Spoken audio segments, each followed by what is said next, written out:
Hello everyone, my name is Uma Haridwal, your economics professor. और आज हम टीवाई बीकॉम का बहुत ही इम्पॉर्टेंट सेशन रख रहे हैं। ओके, आज का जो लेक्चर है उसमें मैं आपको इकोनॉमिक्स का इम्पॉर्टेंट क्वेश्चंस बताने वाली हूँ जो आपके सेम 6 के पेपर में आ सकते हैं। इकोनॉमिक्स बहुत ही लेंदी होता है और सबको बहुत ही हार्ड लगता है पढ़ने को, तो मैं आपको साथ में स्ट्रैटेजी भी बताऊंगी कि आपको पढ़ना कैसे है। तो आप ये पूरे नोट्स को नोट डाउन कर सकते हो, इसमें मैंने क्वेश्चंस दिए हैं और हम हमारे ऐप में भी इसको डालेंगे, तो आप उसमें से भी इसको रेफर कर सकते हैं। ओके, पहले अपन आते हैं इकोनॉमिक्स के पेपर पैटर्न पे। अगर आपने मेरा वो फर्स्ट वीडियो देखा होगा टीवाई बीकॉम के लेक्चर का, तो उसमें मैंने आपसे पेपर पैटर्न डिस्कस किया था।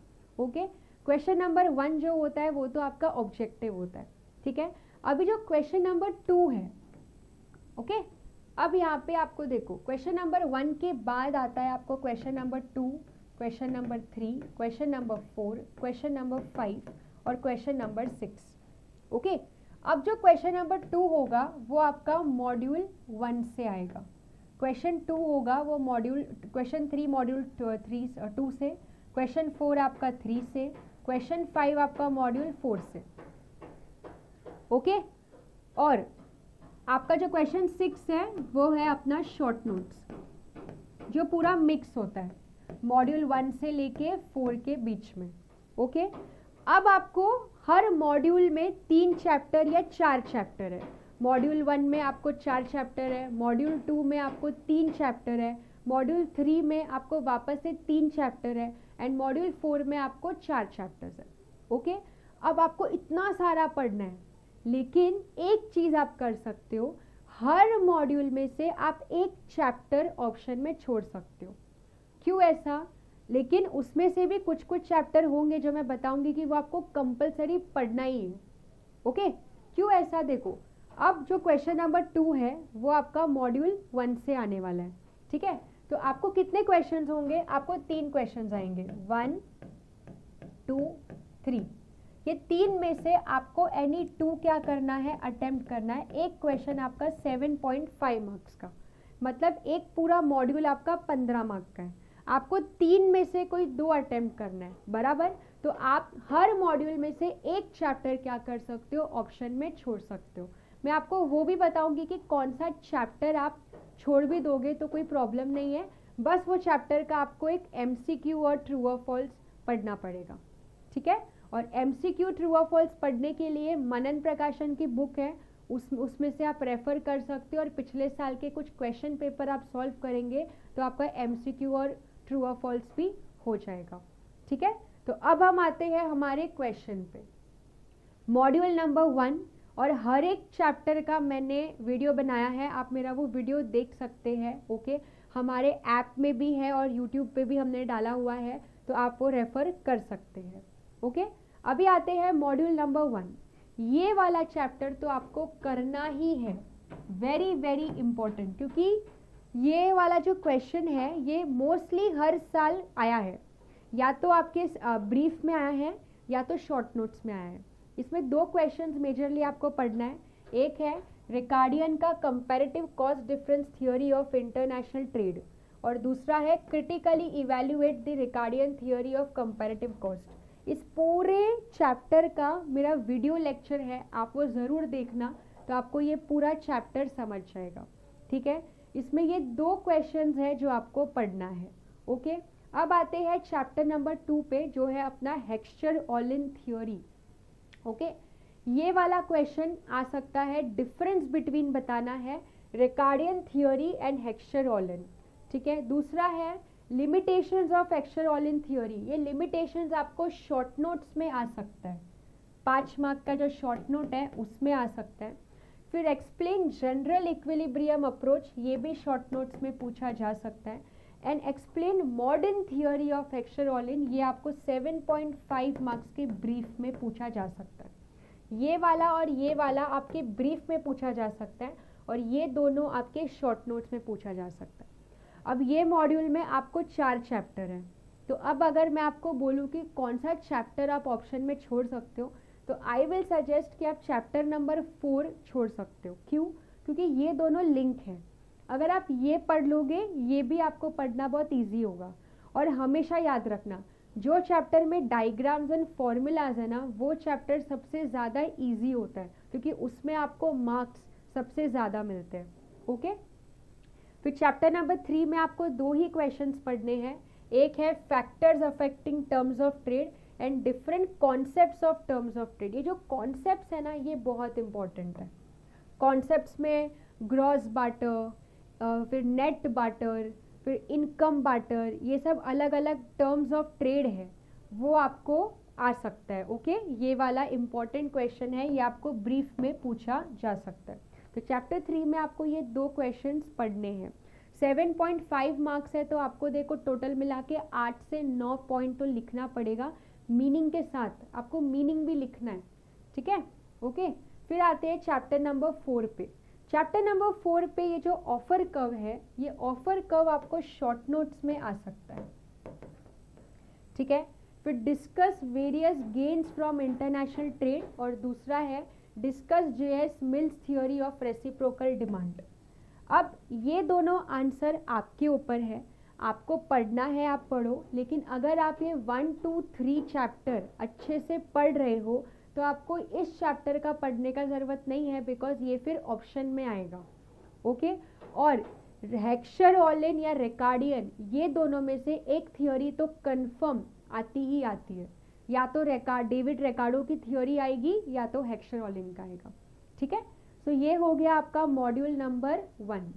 ठीक है, ओके। नेक्स्ट आते हैं हम मॉड्यूल नंबर 2 पे, चैप्टर नंबर 5। चैप्टर नंबर 5 बहुत इंपॉर्टेंट चैप्टर है, इसमें से एक क्वेश्चन कंपलसरी आएगा, या तो फ्री ट्रेड पॉलिसी का ये लोग आर्ग्यूमेंट फेवर एंड अगेंस्ट पूछेंगे, या तो प्रोटेक्शनिस्ट का पूछ सकते हैं। ये चैप्टर इतना इम्पॉर्टेंट है कि इन दोनों में से कोई एक क्वेश्चन आपको शॉर्ट नोट्स में भी पूछा जा सकता है, ये आपको शॉर्ट नोट्स में भी आ सकता है, ये इतना इम्पॉर्टेंट है। ओके, बहुत ही इजी चैप्टर है ये, इसका भी लेक्चर है, आप देख सकते हो, आपको मैंने इसमें स्मार्ट कोड भी दिया हुआ है ताकि आप याद कर सकते हो। ओके, फिर आता है आपका चैप्टर नंबर 6। ये थोड़ा सा लेंदी चैप्टर है, इसके आंसर्स भी काफ़ी बड़े हैं, बट प्रॉब्लम क्या है, कभी कभी इस चैप्टर में से 2 क्वेश्चंस डाल देते हैं। कितने बार कैसे होता है कि उसी चैप्टर में से आपको 2 क्वेश्चंस डाल देंगे, तो ये चैप्टर आप नहीं छोड़ सकते हो, ये चैप्टर आपका इम्पॉर्टेंट चैप्टर है।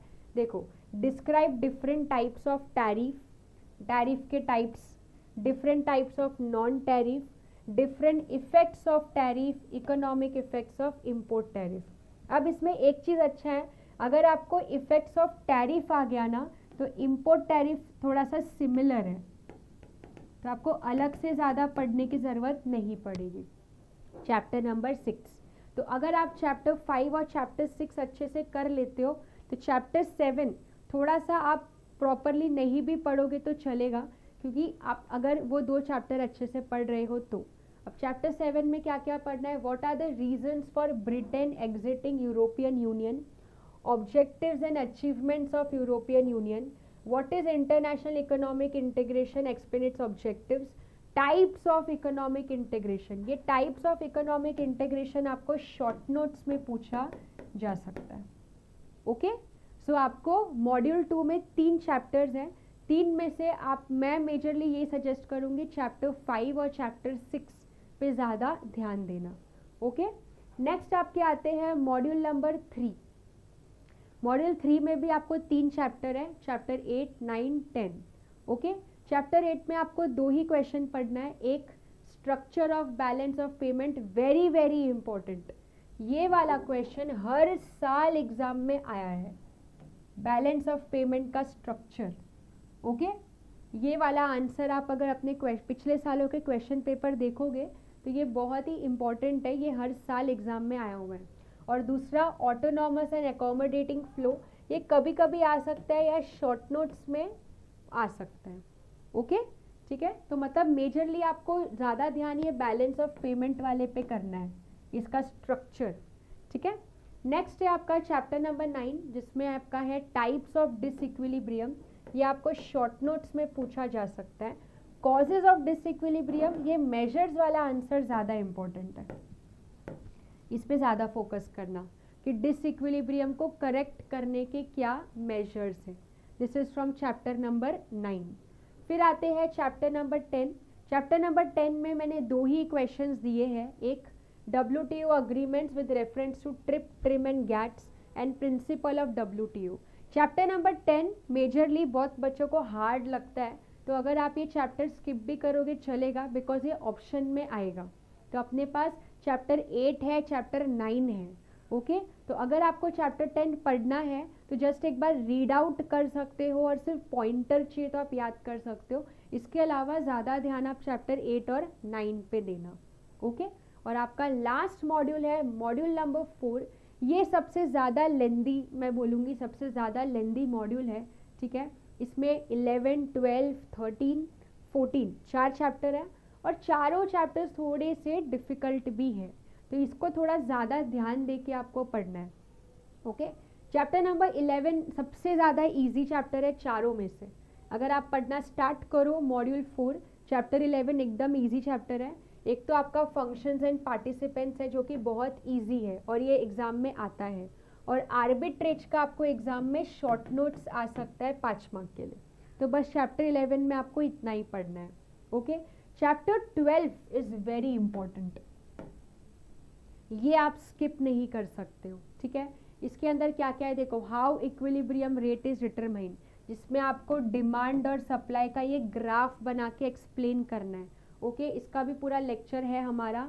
फिर explain demand for and supply of foreign exchange, ठीक है। डिमांड अलग से पूरा बताना है, सप्लाई अलग से पूरा बताना है। फिर explain changes in foreign exchange rate, ये कभी कभी एग्जाम में आता है, सबसे ज़्यादा इंपॉर्टेंट ये वाला है, ओके। स्पॉट एंड फॉरवर्ड, ये वाला आपको शॉर्ट नोट्स में आ सकता है, एंड ये वाला factors responsible for change in exchange rate, ये भी आपको शॉर्ट नोट्स में आ सकता है।